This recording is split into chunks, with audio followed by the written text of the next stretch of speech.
Salut à tous les devins, c'est Saikyo. Chose promis, chose due, je vous propose aujourd'hui ma vidéo review du futur sur l'épisode 58 de Dragon Ball Super. Nous sommes le dimanche 4 septembre 2016 quand je travaille cette vidéo, quand je débute le travail dessus, et je planifie de vous la proposer ce mardi 6 septembre, soit 5 jours avant la diffusion de l'épisode ce prochain dimanche 11 septembre. Comme dans ma première review du futur sur l'épisode 55, je vais vous parler et vous décrire l'épisode 58 comme si je l'avais vu et en faire sa review. La première fois, dans ma première review du futur, je vous avais dit que je faisais ça en observant les différentes branches du futur. Eh bien les devins, sachez qu'elles sont extrêmement difficiles ne serait-ce qu'à apercevoir concernant cet épisode 58. Mais comme Vegeta face à Black, je vais faire preuve de courage, prendre des risques et vous proposer ma review du futur histoire de s'amuser ensemble. De toute façon, je vous ferai aussi une vidéo bilan une fois que j'aurai vu l'épisode 58 qui aura vraiment été diffusé. Faisons maintenant bon usage de notre temps pour passer à la review de cet épisode 58 de Dragon Ball Super. Une nouvelle fois, je vais la structurer en 3 points majeurs qui font que globalement un épisode est réussi ou non, à savoir le scénario, l'animation et la réalisation que je groupe et le son, la partie audio. Je pourrais bien sûr ajouter des catégories, mais pour une review du futur, je pense qu'on cible des critères cohérents en restant sur ces 3-là. Eh bien alors commençons par l'histoire. Comme toujours, c'est et ça sera le plus gros point de la review et sur lequel vous m'attendez. Et les devins, je pense qu'il me manque les mots pour vous dire à quel point cet épisode était réussi et s'inscrit parfaitement dans le prolongement des épisodes 56 et 57, même si cet épisode 58 délaissait les combats pour être riche en révélations scénaristiques. C'était clair que la preview de cet épisode était très bien montée, de façon à nous faire languir, mais aussi à nous avoir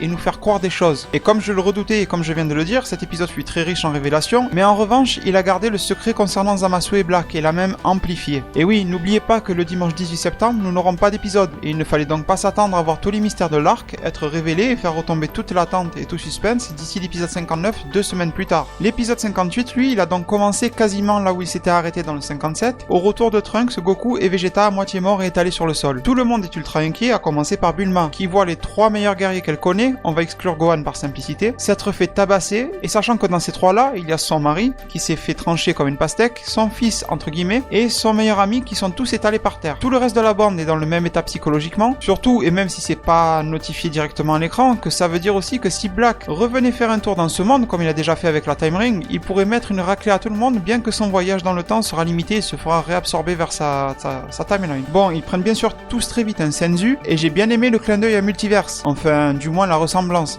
Allez savoir si ça a été pris de là ou pas. Quand Vegeta a été obligé d'en prendre 2 pour pouvoir se soigner, c'était lui le plus amoché de toute la bande, ça m'a fait penser à Végéto dans Multiverse qui refuse les soins Namek, car à son niveau de puissance et à l'intensité de ses blessures, ces soins-là sont devenus inutiles. Et là justement, pour régénérer les blessures de Vegeta et régénérer son ki divin, il lui a fallu prendre 2 senzu. Une fois qu'ils sont remis sur pied, on voit que Beerus, Whis et le Kaioshin que l'on connaît, j'aime bien vous dire Neptune histoire que vous y voyez plus clair, sont déjà là sur place, ce qui interpelle Goku. Mais au final, on a une transition de scène pour passer directement sur Zamasu du présent de l'univers 10. Comme en fin d'épisode 57, il est chez Zuno, celui qui sait tout, l'omniscient. D'ailleurs, je suis déçu qu'on n'en ait pas eu d'explication ou de reprécision sur la localisation de la planète de Zuno. Ça a été très abrégé. Du coup, on a Zamasu qui est là-bas, on le voit ensuite se téléporter pour rentrer chez lui au Kaioshinkai, mais c'est pas très clair à mon goût. Est-ce que la planète à Zuno, enfin le lieu d'habitation de Zuno permet une téléportation de type Kaikai? C'est ce que je vois de plus logique. D'ailleurs, si Zamasu possède la téléportation Kaikai, ça veut dire qu'il peut se rendre chez Zeno. Et n'oubliez pas qu'on nous a promis que Zeno serait très impliqué dans cet arc-là. Gardons ça dans un coin de notre tête. Et ensuite, comme je vous en ai parlé dans ma vidéo d'hier concernant l'origine du corps de Black, Zamasu a posé 2 questions à Zuno, ou on va dire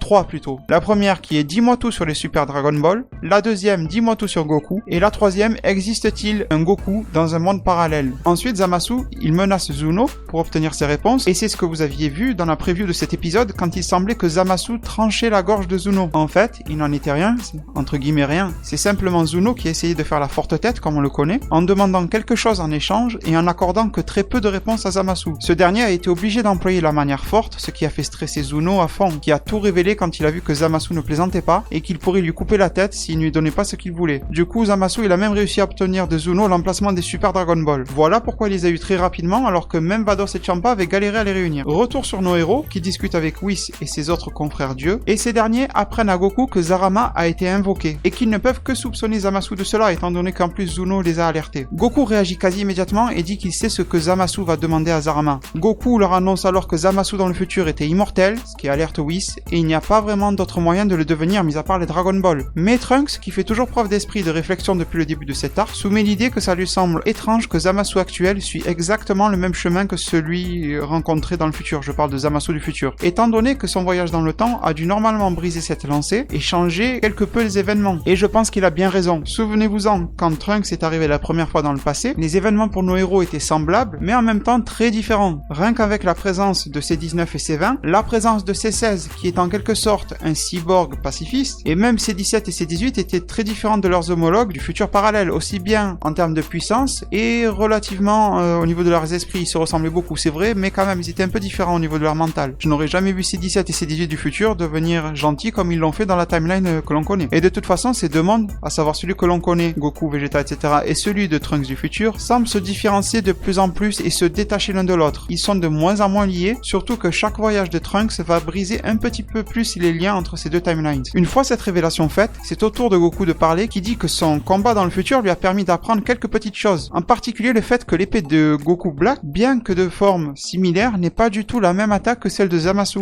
Et c'est pour ça que ça l'a étonné, souvenez-vous, pendant le combat. Il a même été distrait à cause de la lame, il était en train de la fixer, alors que ça faisait bien 5-10 minutes quand même qu'il la voyait à l'œuvre cette attaque-là. Qu'il soit étonné au moment où Vegeta se fasse trancher, c'est une chose, mais quand il se fait trancher lui-même, là il était prévenu. C'est bien qu'il y avait quelque chose d'autre derrière cette attaque-là. Et du coup, Goku leur annonce que c'était presque comme si le ki concentré dans la main de Black était une entité à part entière. Un peu comme si Black manipulait un esprit vivant avec sa main. C'est une grosse révélation, et à la fois le mystère autour de Black s'alourdit. Si Goku semble nous annoncer qu'une troisième personne ou entité fait partie de cette intrigue, qu'elle soit contrôlée ou manipulée, c'est quand même une troisième personne au cœur du problème. Et sur le climax de cette scène, les dieux se demandent, et surtout Kaioshin qui est resté muet et inutile jusqu'à présent, si Beerus par exemple ne doit pas aller intervenir dans le futur. Mais bien sûr, quand je dis futur, c'est futur parallèle, je pense qu'à force vous l'avez compris. Beerus refuse ça en disant que si Black avait la possibilité de revenir ici, Beerus aurait été le chercher dans son futur, étant donné qu'il représenterait une menace de plus en plus grande pour l'univers 7. Et il a justifié ça avec une sorte de fierté à la Beerus, du genre il n'y a qu'un seul dieu de la destruction. Mais Beerus dit que là il a une bien meilleure idée, et d'ailleurs il dit ça en souriant et en rajoutant que justement Kaioshin fait partie de son plan. Et là, la coupure qui va bien, ou pas, et qui nous montre directement la rencontre entre Zamasu et Zarama, le dieu dragon. Zuno ayant expliqué à Zamasu que le dragon ne comprenait que le langage ancestral des dieux, Zamasu lui fait alors son vœu dans cette langue, qu'il semble moins bien maîtriser que Whis, ce qui me paraît logique, étant donné que Zamasu n'était qu'un apprenti Kaioshin, et que les Kaioshin, en général, ont l'air de communiquer au quotidien dans la langue commune, à savoir le japonais. Néanmoins, il se débrouille à lui demander l'immortalité, ce qui a commencé à renforcer chez moi l'idée que les scénaristes se dirigeaient vers la boucle temporelle. Mais vous verrez après que ça ne va pas se passer comme ça, et heureusement. On arrive sur la scène aperçue dans la preview, avec Zamasu qui revient en téléportation jusqu'à son Kaioshinkai, avec une superbe mise en scène, avec les pétales de rose très foncés, la musique, les contours de ses yeux qui ont noirci, mais ne vous fiez pas trop à cela, car Zamasu est toujours perturbé, et ce Zamasu reste encore légèrement différent de celui du futur. Il se dirige jusqu'à Gowasu,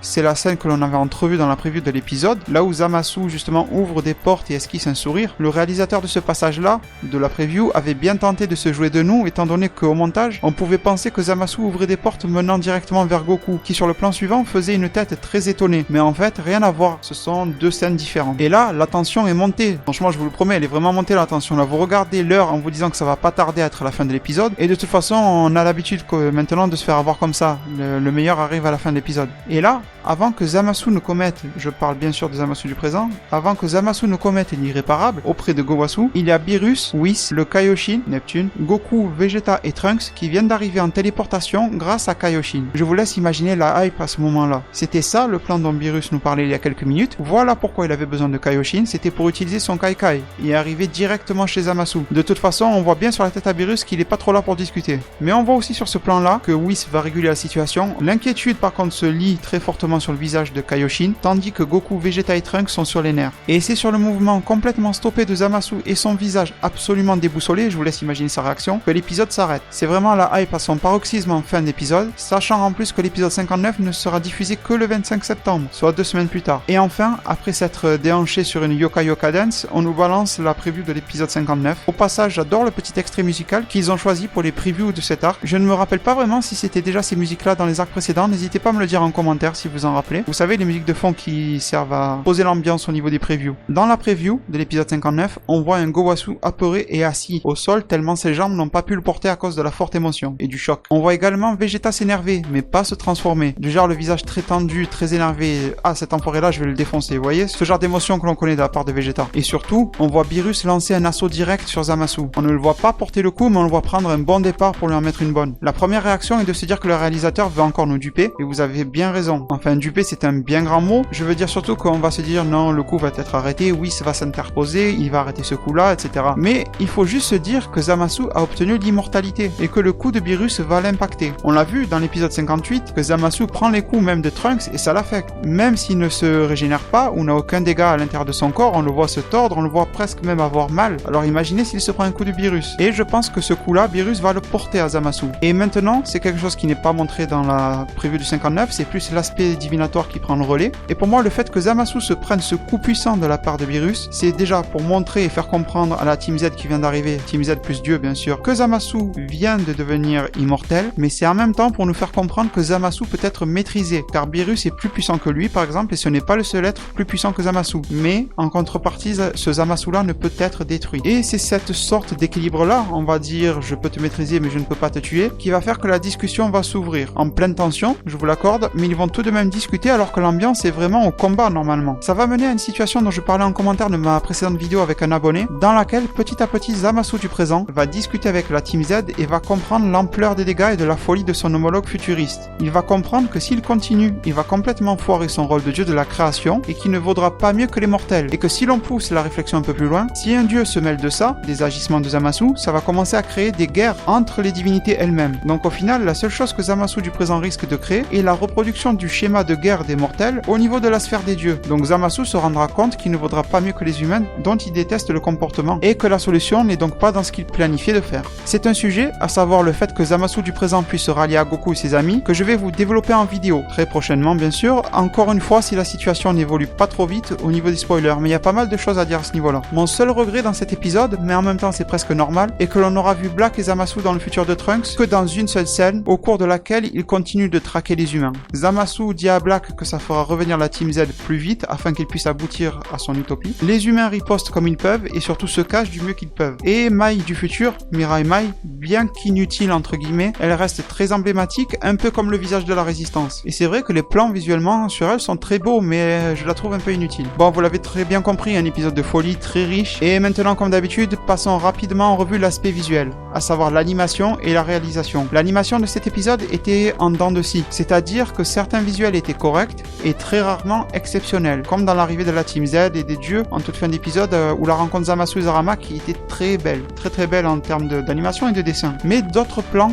étaient vraiment de qualité très moyenne. Et j'ai l'impression que c'est quelque chose de récurrent maintenant. Les passages sur Terre de l'univers 7 du présent sont toujours en dessous, côté animation, qualité des dessins et choix des couleurs. Ce qui a sauvé, entre guillemets, l'épisode, c'est sa réalisation et sa mise en scène. Elle était quasi irréprochable, les plans dans l'ensemble étaient très bien choisis. Les coupures entre les scènes, elles étaient assez nombreuses, c'est-à-dire qu'on alternait souvent entre univers 7 et 10, et vice versa, mais c'était bien amené, et ça faisait toujours surtout monter la tension de plus en plus jusqu'à la fin de l'épisode. Et puis le dernier plan de l'épisode est quand même magnifique. Côté bande son, les bruitages, enfin l'audio quoi, on a eu du très bon, étant donné que l'ambiance est à la défaite, une ambiance sombre et de menace. Même si l'on est revenu dans l'univers coloré du présent de Goku et de sa bande, l'audio ici fait le taf, et était comme un prolongement adouci de l'ambiance sonore des deux précédents épisodes. Et une mention spéciale au thème quand Zamasu retourne dans son Kaioshinkai afin de mettre ses mauvais plans en action. Les devins, je suis vraiment très satisfait de cet épisode, et ça me rend fou de devoir attendre 2 semaines pour profiter de l'épisode suivant. Mais ce n'est pas ce qui va m'empêcher de vous proposer beaucoup de nouveaux contenus. Je vous laisse maintenant sur ces mots. Prenez soin de votre futur. Le meilleur moyen d'y arriver, c'est de vous abonner à ma chaîne, de la partager, de venir y commenter et liker mes vidéos si l'envie vous en prend. A plus pour de prochains arts divinatoires.